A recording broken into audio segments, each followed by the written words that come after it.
Hello, मैं हूं मनीषा और आप सभी का मेरे चैनल पर मनीषा's फूड एंड ट्रैवल में बहुत बहुत स्वागत है। हेलो दोस्तों, पिछले एपिसोड में आपने देखा कि हम पोखरा से चले गए नेपाल की राजधानी काठमांडू और पोखरा से काठमांडू जाने में हमें लगभग 10 घंटे का वक्त लगा बाय रोड और लगभग 10 बजे सुबह में हम काठमांडू पहुंच गए और फिर झटपट तैयार होकर हमने श्री पशुपतिनाथ जी के दर्शन किए और फिर मंदिर परिसर में कुछ बहुत ही सुकून और शांति भरे हमने क्षण व्यतीत किए और फिर क्या, फिर हमने वहाँ पर थोड़ा घूमा फिरा और उसके बाद लगभग 1 बजे वहीं मंदिर के करीब ही एक रेस्टोरेंट में हमने नाश्ता किया। चाउमीन, मोमो, ओहो क्या कहूँ मैं उसके बारे में, जबरदस्त नाश्ता था और एक जायकेदार मज़ेदार से नाश्ते के बाद बिना ज़्यादा समय गवाए, क्योंकि मैं आपको पिछले एपिसोड में ही बता चुकी हूँ कि हमारे पास बिल्कुल भी टाइम नहीं था और इस बार हम सिर्फ और सिर्फ श्री पशुपतिनाथ जी के दर्शन करने के लिए ही वहाँ गए थे और उसके बाद हम 2:30 बजे दिन को काठमांडू से पोखरा के लिए निकल पड़े और अब देखते हैं आगे। Welcome to Manisha's food and travel studio. हाँ फ्रेंड्स, ये जो पहाड़ों के नज़ारे हैं ना और ये खूबसूरती, ये नेपाल में हर जगह बिखरे पड़े हैं। और जब हम सुनौली बॉर्डर से पोखरा गए थे, जब हम आए थे तब जब नेपाल में एंटर किया था तो हमने रात का सफ़र किया, इसीलिए इन खूबसूरत पहाड़ी रास्तों का आनंद तो बिल्कुल ही उठा नहीं पाए, बिल्कुल देख नहीं पाए। इसीलिए आज जब 2:30 बजे हम काठमांडू से निकले ना तो मतलब ऐसा लग रहा था मानो हम किसी दूसरी ही दुनिया में आ गए हों। और फिर 2 घंटे इसी तरह से चलते चलते हम कुछ रिलैक्स होने के लिए एक ढाबे पर रुक गए। काठमांडू से जब मैं निकली तो ये वादियाँ दिखाई दे रही थी और यही वादियाँ मैं एक्चुअली मिस कर रही थी। एक्चुअली क्या हुआ कि जब हम बॉर्डर से पोखरा भी आए तो हमने रात का सफ़र किया और कल काठमांडू भी आई तो वो हमने रात का सफ़र तय किया। तो इसलिए ये जो आप वादियाँ देख रहे हैं, ये वादियाँ बिल्कुल मैं आपको दिखा ही नहीं पाई। तो चलिए अब यहाँ कुछ देर नज़ारा लेते हैं। अब ये जो मैं आपको नदी दिखा रही हूँ, ये है त्रिशूली नदी। ये पूरी रात मैंने इसके साथ ही सफ़र की, यानी एक तरफ नदी बह रही थी और एक तरफ हमारा रोड था, लेकिन रात को अंधेरे में समझ ही नहीं आया। नदी समझ आ रही थी कि हाँ नदी नीचे बह रही है, लेकिन कौन सी नदी, कैसा नज़ारा है, बिल्कुल समझ नहीं आ रहा था। जिसमें कि वो जो बड़े बड़े गोल गोल पत्थर होते हैं वो उनमें भर कर लाद कर कंस्ट्रक्शन वर्क के लिए शायद ले जाया जा रहा है। और आप इस तरह से देखिए, नदी किनारे जो गोल गोल पत्थर होते हैं उन्हें इस तरह इकट्ठा करके भी रखा हुआ है ताकि उन्हें ट्रकों में लाद कर ले जाया जा सके।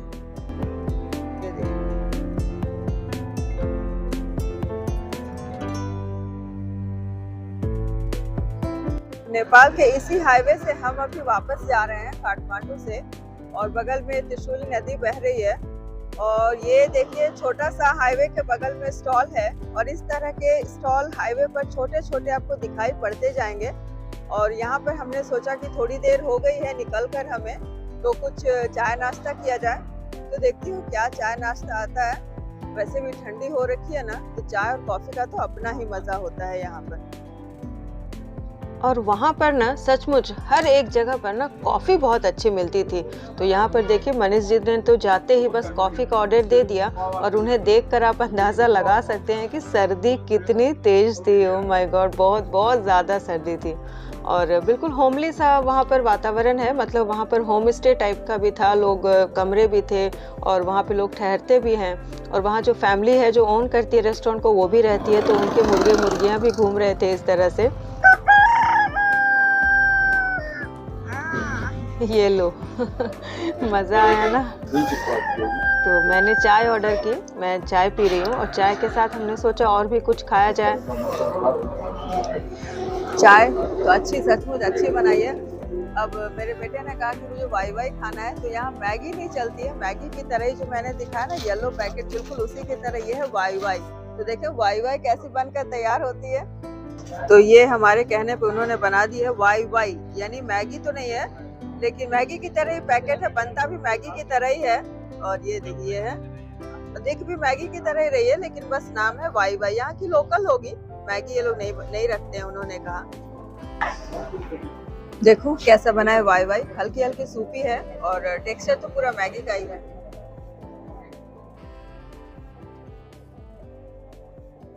ऑलमोस्ट सेम ही है, लेकिन बस वो मसाले का हल्का सा टेस्ट आप अलग कह सकते हैं, बट नॉट बैड। रास्ते के लिए गुड। और खास करके सर्दी में ना गर्मा गर्म कुछ सूपी खाना हो देन इट्स ओके। और हमने वाई वाई जब तक टेस्ट किया तब तक हमारा ऑमलेट भी आ गया था चाय के साथ खाने के लिए। तो ये मैं खा रही हूँ ऑमलेट, अच्छी बनी है, एक बाइट मैंने लिया है। सफर में तो यही होता है, आपको कहीं कोई अच्छी चीज मिल जाए, ऑमलेट ही सही, वो भी मजा आता है खाने में। अच्छा, रास्ते में चलते चलते हमारा हल्का नाश्ता भी हो गया है। तो चलिए अब हल्का सा हमारा नाश्ता हो गया, चाय कॉफी और वाई वाई ये सारी चीजें खा ली हैं।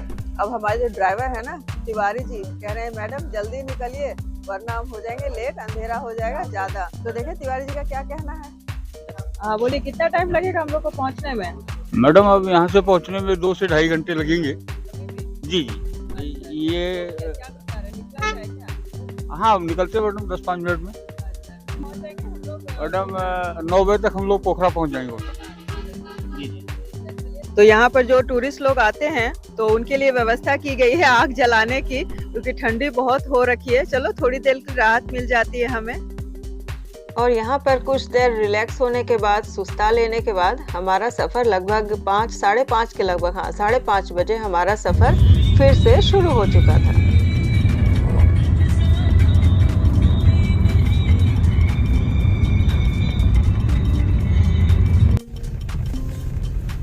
और चलते चलते अब हो गई थी देर शाम, अंधेरा हो गया था।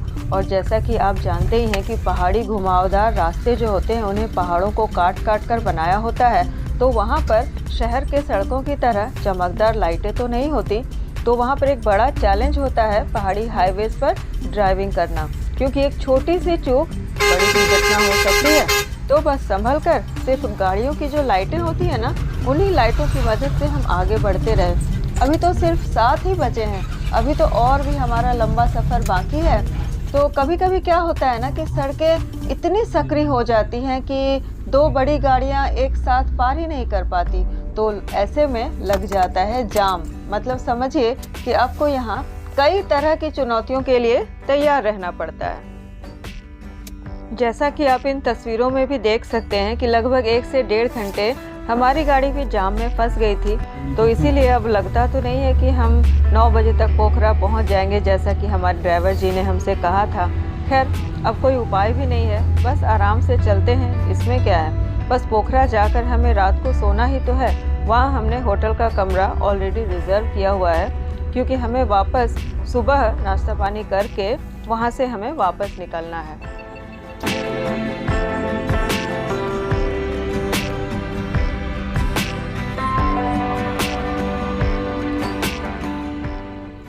ये दूर टिमटिमाते तारों को देखकर अब लग रहा है कि पोखरा हमारा करीब आ गया है और इस वक्त बज चुके हैं 11 और हम पहुंच गए हैं अपने होटल रूम में। तो बस हमारा प्रोग्राम है कि हम अपनी नींद पूरी करेंगे, क्योंकि जर्नी, और वो भी कार की जर्नी, सबको पता है कि कितनी थकाने वाली होती है। तो हम जी भर कर सोए। और सुबह जो उठा, ओहो हो, थोड़ी देर से उठे, लगभग 8 बज गए थे हमें, 7-8 बज गए थे। और फिर वहाँ पर हमने रूम में ही अपना चाय नाश्ता सभी कुछ ऑर्डर कर लिया।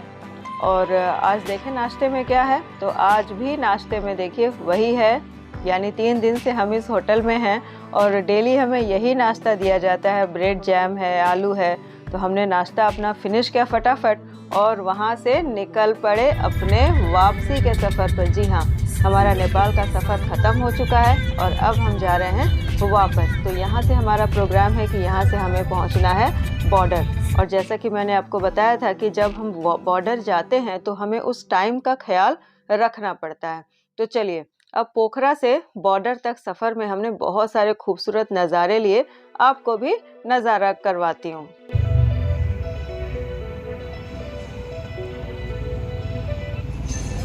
हम पोखरा से लगभग 10-10:30 बजे निकले और निकलने के 1 घंटे के बाद हम एक जगह चाय, थोड़ी सी कॉफ़ी पीने के लिए रुके। तो वहाँ से ये नज़ारा दिखाई पड़ रहा था, ओहो मस्मराइजिंग, मतलब हर तरफ पहाड़ ही पहाड़। और फिर जब हम वहाँ से चले तो हमें एक जगह दिखाई पड़ी जहाँ सिर्फ संतरे बिक रहे थे, और कहा कि उन्होंने बताया कि ये लोकल संतरे हैं, मतलब यहाँ के जंगलों में होते हैं। तो हमारी क्यूरियोसिटी थोड़ी सी बढ़ गई। अब बिल्कुल फ्रेश तोड़े गए थे, मतलब पत्तियाँ इतनी हरी हरी थी कि बस क्या बताऊँ आपको। तो मनीष जी ने सोचा कि क्यों ना यहाँ से ख़रीद लिया जाए, तो हमने ढेर सारे संतरे यहाँ से ख़रीद लिए और संतरे खाते खाते सफ़र हो गया और भी सुहाना। बस निकल पड़े वहाँ से। ये देखिए, ये हसीन नज़ारों को देखते हुए, और बीच बीच में देखिए आप कि कुछ जगह ऐसे हैं जो प्लेन एरिया है, वहाँ पर खेती भी की जाती है, मतलब अगर प्लेन इलाका हो तो की जाती है, और पहाड़ों पर भी की जाती है कहीं कहीं पर सीढ़ीदार खेत बनाकर, मतलब सीढ़ी नुमा, जिसे हम टेरेस फार्मिंग कहते हैं। तो यहाँ पर देखिए आपको खेत दिखाई दे रहे हैं, तो उस तरह से खेत भी यहाँ पर मिलते हैं। लेकिन पहाड़ों पर खेती करना इतना आसान भी नहीं होता है, उसके अपने और भी बहुत सारे चैलेंजेस होते हैं। तो खैर वहाँ से चलते चलते अब हो गई थी शाम, और अभी बज चुके थे 5, और यहाँ पर जो हमें नज़ारा दिखाई दिया ना, एकदम ज़बरदस्त होने वाला था। It's fantastic. ये तो हमने रात में एक्सपीरियंस नहीं किया था, लेकिन आज दिन में जब मैं नेपाल को देख रही हूँ, तो नेपाल में देखिए वहाँ एक पहाड़ है और इस तरफ एक पहाड़ है, और बीच में खड़ी हूँ मैं। तो इस दोनों पहाड़ के बीच में, तो ये देखिए, ये एक हैंगिंग पुल है, और हैंगिंग पुल है, बस मैं जान कर नहीं हिलाऊंगी, लेकिन ये हैंगिंग पुल है, यानी हम लोग चल रहे हैं ना तो वो हवा से पुल हिल रही है। इतना मजा आ रहा है, डर भी लग रहा है। और अब वहाँ देखिए एक मंदिर बनाया गया है, जैसा बोला जा रहा है वहाँ जाना है, लेकिन उतनी दूर में नहीं जाऊंगी, बहुत डर लग रहा है। मैं जा रही हूँ, आप देखिए।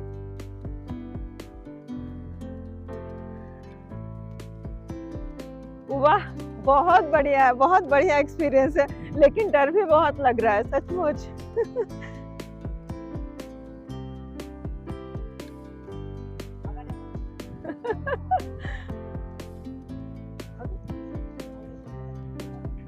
तो ओवरऑल मेरा नेपाल का ट्रिप जबरदस्त रहा, और उसमें ये हैंगिंग पुल का नजारा जबरदस्त, ऑसम।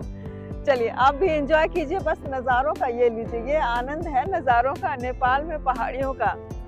वाह, सचमुच ये जो नेपाल का जीवन है ना, ये देखकर मजा आ गया। मतलब कठिनाई तो है, लेकिन रोमांच भी है, एडवेंचर भी है। तो मुझे उम्मीद है आपको भी मेरी छोटी सी वीडियो नेपाल की जरूर पसंद आई होगी। तो हैंगिंग पुल के ज़बरदस्त एक्सपीरियंस के बाद हम आगे बढ़े, और क्योंकि हमें अभी वापस जाना है तो हमारा सफ़र अभी चल ही रहा है। लेकिन आज हमने दिन में खाना नहीं खाया था, तो खाना खाने के लिए हम रुक गए थे अतिथि रेस्टोरेंट में। इस वक्त हम लोग नेपाल में हैं, और मैं नेपाल की आपको लाइव दिखाने की कोशिश कर रही हूँ। ये नेपाल का हाईवे है, और ये हाईवे बुटवल की तरफ जाता है। बुटवल कहते हैं जहाँ बॉर्डर हम आए थे, सुनौली बॉर्डर, वो उत्तर प्रदेश में है। वहाँ से जब हमने पार किया था तो हम बुटवल एक प्लेस है, वहाँ से ही पार करके आए थे। और ये जो रोड है ये जा रही है पोखरा। हम लोग पोखरा तक गए थे, और उसके बाद मैं काठमांडू भी गई थी, और अभी मैं वापस आ रही हूँ। तो उसके बाद देखिए, एक तरफ हाईवे है, एक तरफ ऊंचे ऊंचे पहाड़ आपको दिखेंगे, और यहाँ दूसरी तरफ देखिए पहाड़ों के नीचे इस तरह से दूसरी तरफ ये घर बने हुए कितने सारे। नीचे आप आते जाओगे, और ये नीचे मैं दिखा रही हूँ छोटी सी नदी बह रही है। ये देखिए, ये छोटी सी नदी बह रही है, और इस तरह से नीचे तरफ पेड़, घर द्वार, ये सारी चीजें आपको दिखाई पड़ेंगी। और ये देखिए दूर आपको दिखाई पड़ेंगे, ये नदी बह रही है, और ये दूर आपको घर दिखाई पड़ेंगे। किस तरह से पहाड़ों को काट काट कर घर वगैरह बनाए जाते हैं। और बाकी ये दूर पर भी देखिए उसी तरह से पहाड़ों के बीच में घर दिखाई देते हैं। तो यहाँ का जीवन थोड़ा कठिन है। ये देखिए, मैं आपको दिखाने की कोशिश करती हूँ। ये देखा, तो यहाँ का जीवन बहुत कठिन है, लेकिन मुझे ऐसा लगता है शायद मैं नहीं रहती हूँ, इसलिए थोड़ा रोमांच भी है, और अच्छा लगा। बहुत ठंडा चिल है वेदर एकदम। और ये जो रेस्टोरेंट में दिखाने की कोशिश कर रही हूँ, अतिथि रिसोर्ट, यहाँ हमने खाना खाया। तो खाना यहाँ का हमें बहुत अच्छा लगा। तो आज भी हम ढूंढते हुए, मतलब सच कहती हूँ, आज हम पोखरा से ढूंढते हुए आए कि हमें यहीं पर खाना खाना है। तो अच्छी व्यवस्था है। ये देखिए, सबसे बड़ी बात है ये जो नदी बह रही है ना, ये देखिए, इसकी वजह से ठंडक यहाँ पर कुछ ज्यादा ही है। ये देखो भाई नज़ारे, बार बार नेपाल आना नहीं होता है, आप ध्यान से इसको देख सकते हो। और ये मैं कह सकती हूँ कि हमारे जो हमारे यहाँ जो उत्तरांचल में और नैनीताल में और बाकी जगहों पहाड़ी जगहों पर जो हिमालय की तराइयों में जो पहाड़ी जगह है, हिल स्टेशंस है, वहाँ की लाइफ जैसी होती है अमूमन वैसे ही यहाँ पर भी लाइफ है। और नेपाल चूंकि एक घोषित हिंदू राष्ट्र है, तो यहाँ आपको हर तरफ हर जगह ये देखिए हमारे ही देवी देवताओं का स्थान आपको मिलेगा, हमारी ही देवी देवताओं के चित्र मूर्तियाँ आपको मिलेंगी, जैसे इस रेस्टोरेंट में भी लगाया गया है। ये रेस्टोरेंट है और यहाँ पर देखिए इस तरह से लिकर रखे गए हैं। इसे यहाँ पर बुरा नहीं माना जाता, बुरा समझा भी नहीं जाता, क्योंकि ये पार्ट ऑफ लाइफ है, आपको हर तरफ मिलेंगे। मैंने आपको बहुत सारे वीडियो में ऑलरेडी मैं दिखा भी चुकी हूँ।